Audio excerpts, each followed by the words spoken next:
watching The End Zone, sponsored by Lucky Star Casino. Welcome to a Red River edition of The End Zone. I am Colby Daniels, along with my co-host TJ Eckert, and that is former Oklahoma All-American Gabe Eichert joining us this week as we get ready for the most iconic college football rivalry in the country. It is my favorite week of the year. Yeah. Red River rivalry, Red River shootout, whatever you want to call it. OU Texas is what I call it. Don't care. It is one of my favorite weeks of the entire year, and cannot wait for Saturday. And I appreciate you boys for having me. Man, this is awesome. We needed the perspective. We had Deon Amati on last week, defensive guy. We needed an offensive lineman's perspective this week. And we defensive guys are weirdos. Yeah, they have no idea. They have no clue. Had to bring you on, though. Very, very excited.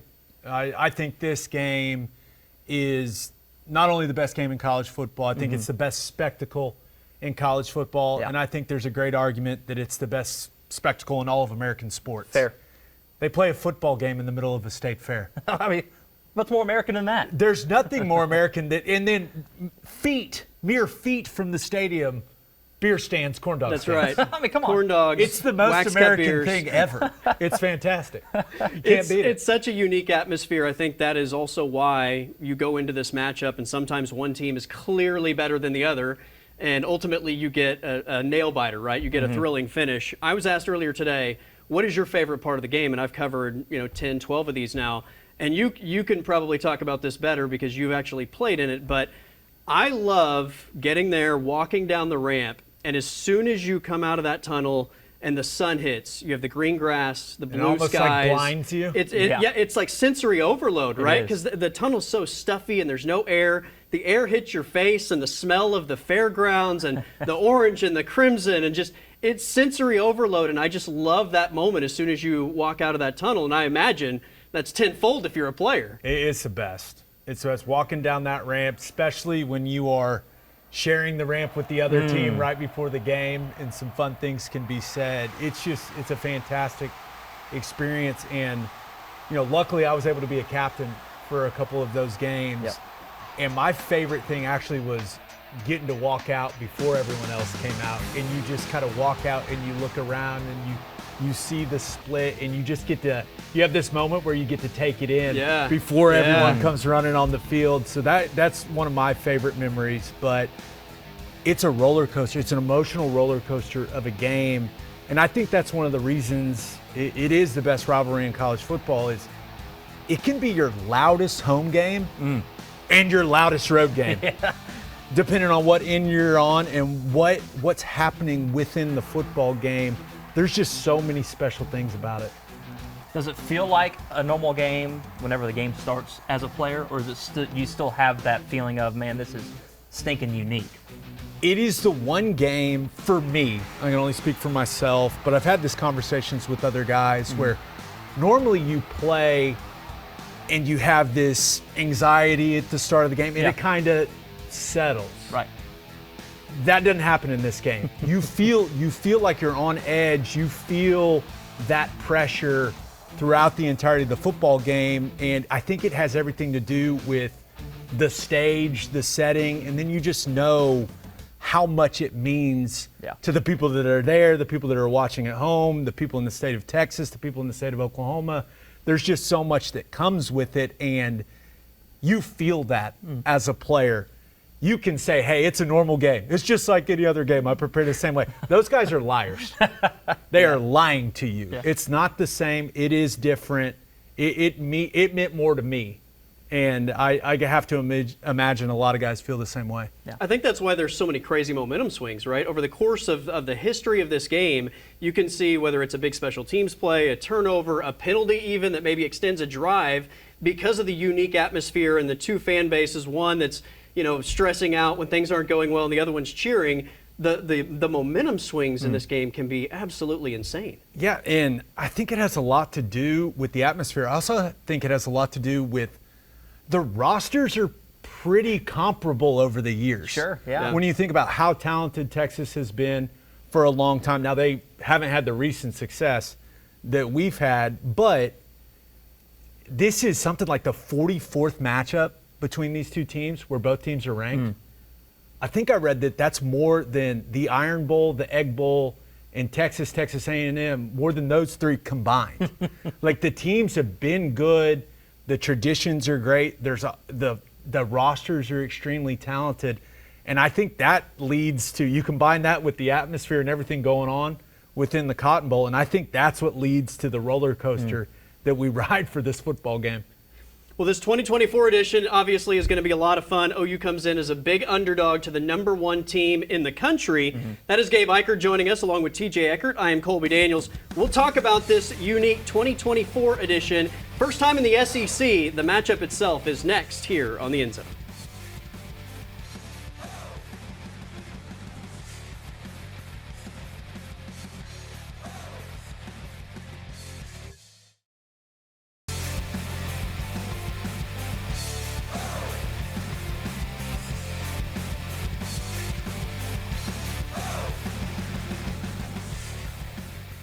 Welcome back to the Red River edition of the End Zone, along with TJ Eckert and Gabe Eichert. I am Colby Daniels. Gentlemen, let's talk about this matchup. Oklahoma is a 2-touchdown underdog. Obviously, you understand why, and a lot of that has to do with the offensive injuries. They've been banged up on the offensive line the entire season, and I've never seen a team lose their top 5 pass catchers.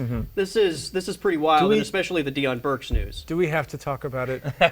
Do we really have Feels to talk significant. about it? This is the way that I look at it. The guys you had against Auburn are who you're rolling with into this football game. There you go.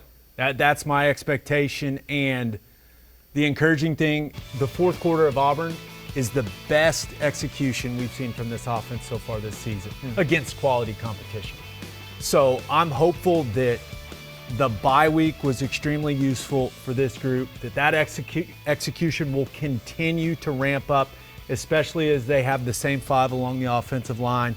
But there's no doubt Michael Hawkins is going to have to go out there and play a really, really good game, but he doesn't have to be Superman. No. He just needs to do his job, and that's the tough thing. The second you feel like you got to go do more than your job's the second you make mistakes. Yeah. So everyone around Hawkins has to play at a higher level, and Texas defense is really good, because you have to find a way to gain an advantage. You got to change the math. Now, Texas, they're not a complicated defense. They've played some pretty simple concepts, and I think it has everything to do with them feeling really good about their personnel and just those guys winning their one-on-one battles along the defensive line especially. I think they're going to keep it relatively simple and think they can just line up and whoop Oklahoma. Sure. And you have to be able to run the football against some of the light boxes that Texas presents.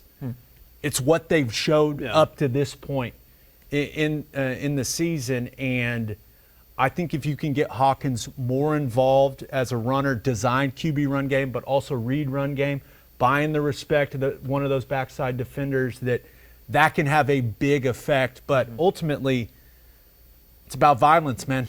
It's about violence at the point of attack, and OU's offensive line, they're going to have to win their battles. Bottom line. Yep. I love his poise, and he's obviously a dynamic playmaker himself, but in the game and a half that we've seen of him, he's been incredibly poised in big situations, and he hasn't turned the ball over, which is obviously going to be crucial in this matchup. Speaking of poise, I mean, the OU defense has been off the charts. Fans have been begging for this level of defensive play for a long time, and you finally get it. It stinks that you've had so many offensive injuries, but this is going to be a big-time test for the defense, and it sounds like it's going to be Quinn Ewers getting the start for Texas. Yeah, and I think that this Texas offense is the most complete offense that OU's defense will have seen this season, and that's really no disrespect to Tennessee. I just think Texas's offensive line is quite a bit better than Tennessee's. See how it's feeling. You got to hit him. You got to hit him and see how he's feeling, and Quinn Ewers is a very talented player. If he's allowed to stand in the pocket and throw the football on time and be comfortable, he's going to carve you up. You gotta make him uncomfortable in the pocket, and I'm sure that is what Zach Alley and Brent Venables has spent 2 weeks trying to figure out. They did a good job of that last year, about 5 sacks, forced 3 turnovers. So I think if that's going to be your calling card this weekend, might as well just go back to the film you had last year and use that as well. Try to beat them up. But I do think the key to OU playing great defense in this game, you have to limit Texas's run game. Sure. Yeah. All the runs that they have, and they've got a ton of variety in the run game. All the RPOs, they build off of that. You limit that, that reduces the effectiveness of the play action game. It reduces the effectiveness of their screen game, which I think they may be the best screen team in college football, and it gets them in some more predictable passing situations. I know Venables downplayed it earlier in the week, but I love the Sark versus Venables chess match, if you will, which he said, that doesn't really exist, but offensive mind, defensive mind. It exists. I'm Come here on. for it. Sign me Come up. on. Absolutely. All right, we're going to move the chains, or Gabe is going to attempt to move the chains on the other side of this break. Put the horns down. There you go. I was just there. Yeah.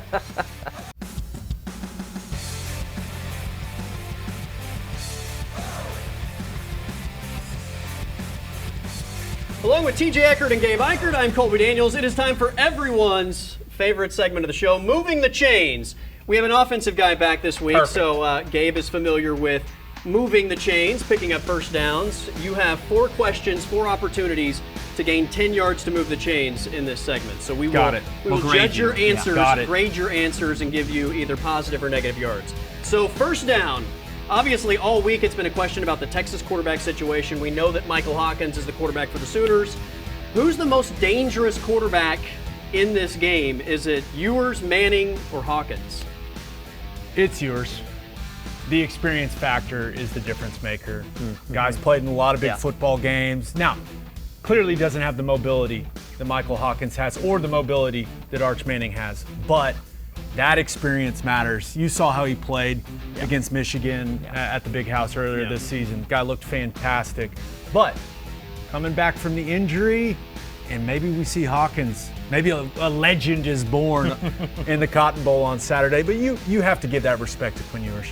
I think that's a good first down gain of 5 yards, right? You gave respect. It's not what you expected. You thought I was going to pick the OU guy. That's what I said. Yeah, it's perfect. So you gave a little love to OU as well with Hawkins too. So he's going to be a fan. Yeah. I'm so excited for that young man's future. He's built the right ways.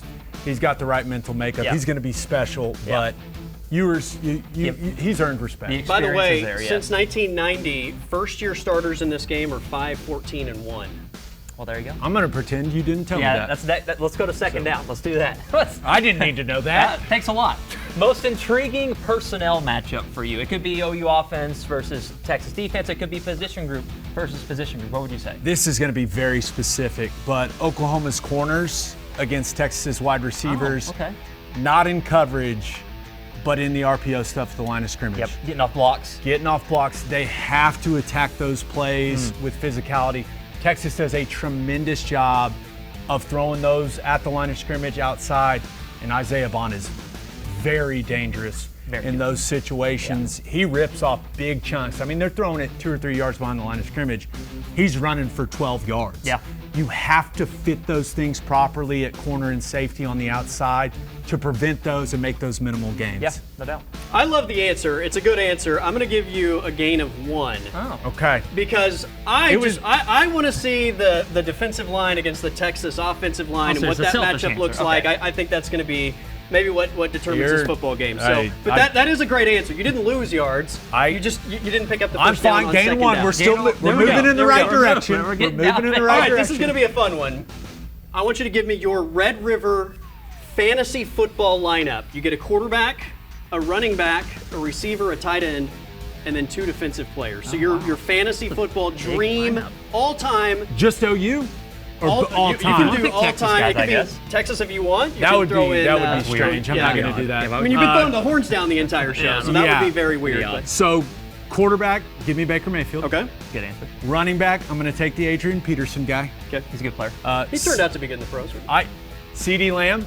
Do I get 2 receivers? You get 1. One. Ooh, CeeDee Lamb or Ron Broyles. I'm taking. It's tough. I love you, Broyles, but I'm going to take CeeDee Lamb. Tough. Fan of the show, Ryan Broyles. You had him on. The former guest. Yeah, I saw that episode. That's right. But defensive back. You get a tight end and then just 2 defensive players. Give me Jermaine Gresham. Okay, that's fair. That's good. Over Mark Andrews. Close. Yeah, Sorry, close, Mark. but Sorry, Mark. All right, and then just 2 defensive players in general. Yeah, it doesn't matter. Any position. Gerald McCoy. I got to go with my boy Teddy Lehman. Come on. You there can't we go. forget Teddy. Podcast partner. Come on, man. Come on. All right, love to the pod. Oklahoma Breakdown, by the way. They Check do a it great out. job. They do a great YouTube. job. Podcast platform. 4th and 1. 4th and 1. Oh, yeah, why not? okay. Why not? We got to go Okay, for it on picked up 4th down. 3 You got to go Aggressive. for it. Analytics say go. Okay, I need your favorite Red River memory. It could be as a fan, a player, now in the media. You got to give me your favorite one. We It has to be good. We beat the absolute brakes off them 2 years in a row in 2011 and 2012, and there is not a more satisfying feeling in my football career than watching that side of the stadium empty out in like the third quarter. Yeah. That is the good stuff, people. There is no better feeling. You're playing your rival. You know the entire country is watching, and they're like, "We got to beat traffic. We got to go. You got to get out of here." This is awful. I mean, we beat the heck out of them in 11 and 12. So that's my favorite. That's fantastic. Good answer. How heavy is that golden hat, by the way? It's light. However, when I put it on, there's a picture of me, and you're like, "Why is he making that face?" The inside was like chipped and cut my forehead. Oh, okay. Yeah, I did not, and I'm like, "Ow, what's happening?" Insider. But So, then, so your least favorite memory is? no, is well, being- it was still good. I was like, I'm willing to endure this pain for this hat. This is my moment. then I was flashing the horns down, smiling, and all this Great. stuff. But there's a picture where I'm like, ugh. So, I mean, just like last year, Gabriel drops back. Nick Anderson in the corner of the end zone. We have a touchdown. Red You River didn't- touchdown. Oh, I scored. You A didn't even- Red I River scored. touchdown. Yes. You moved the He's in chains the end and zone. Yes. He is in the end What a zone. day. What a moment. Love that. Touchdown Good job, Sooners. Gabe. There we Good go. job, Gabe. We need all all of right, those. that is moving the chains, which Gabe not only did, but he put 6 on the scoreboard. And we're wrapping the show up with game picks next here on the End Zone.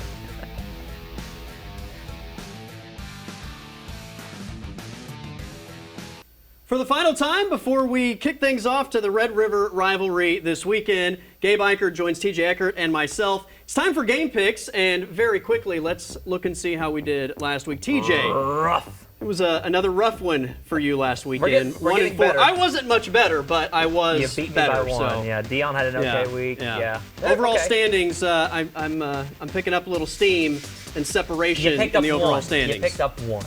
Let's be clear here.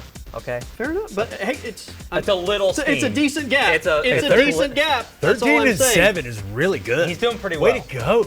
He's doing pretty Colby, well. look at you, man. That means it's a I'm due long for an season. 0 for 5. So, Yeah, that's so get usually- ready. that's Stay usually how away it from works. whatever It's a I'm long season. selecting Fade Colby. here Hashtag momentarily. fade All right, Colby. Penn State at USC, and the Nittany Lions are giving 5.5 points. TJ. No other analysis needed other than my dad's family's from Pennsylvania, so I'm picking the Nittany Lions. I'm going to take Penn State as well. I think they are just a much better version of the Minnesota team that just beat USC. What he said, give me Penn State in game number 1. All right, game number 2, as we head to the Big 12, Kansas State at Colorado, and Colorado's getting 3.5. K-State hasn't been a good team on the road, which is odd. I feel like they should travel better than they do, but I think the Wildcats go in there and win in Boulder. Give me Colorado. They're going to have the best player on the field. They're going to have the best quarterback as well. Give me K-State. I'll give away the points, and they physically beat up the Buffs. All right, game number 3, Ole Miss headed to LSU. Something about Death Valley at night. I don't know if the Tigers are any good, but it's hard to play there in the evening. Give me LSU. Points will be scored. I'm going to take LSU as well. I think that they can score enough. And I don't know how good that Ole Miss defense quite is yet. We haven't seen them tested.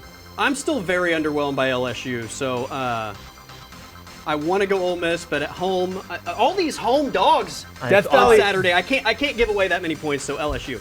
Death Valley at night's hard to go against. It is. It scares All me.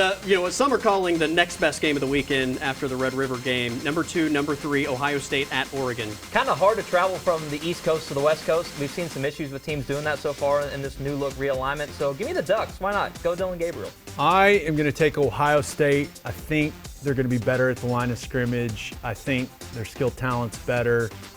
View the quarterback situation kind of as a wash. I think the Buckeyes get it done. I'll take the points at home, and I'd probably say that either way. So I'll take Oregon and the points. All right, Red River Rivalry, the 120th edition. 9 of the last 10 have been decided by 1 possession. This is a 2-touchdown favorite for Texas. Yeah, I think OU covers, but Texas wins. That's about all. That's the best analysis I can give. Something like a 27-17 would be great. 34-24, somewhere in that range. Could you imagine if I picked Texas to cover? Surely not. Oh my gosh, no, there's no way. There's a formula. Control the time of possession, win the turnover battle. Defense has to play very, very well. It's possible. It's going to be difficult, but it's possible for the Sooners to get it done, not only to cover, but to win the football game. Yeah. Yeah, I can't pick them to win, but again, I like them to cover. So give me Sooners and 2 touchdowns, and I expect another great game. Gabe, appreciate it, and everyone have a great Red River weekend. One more in there.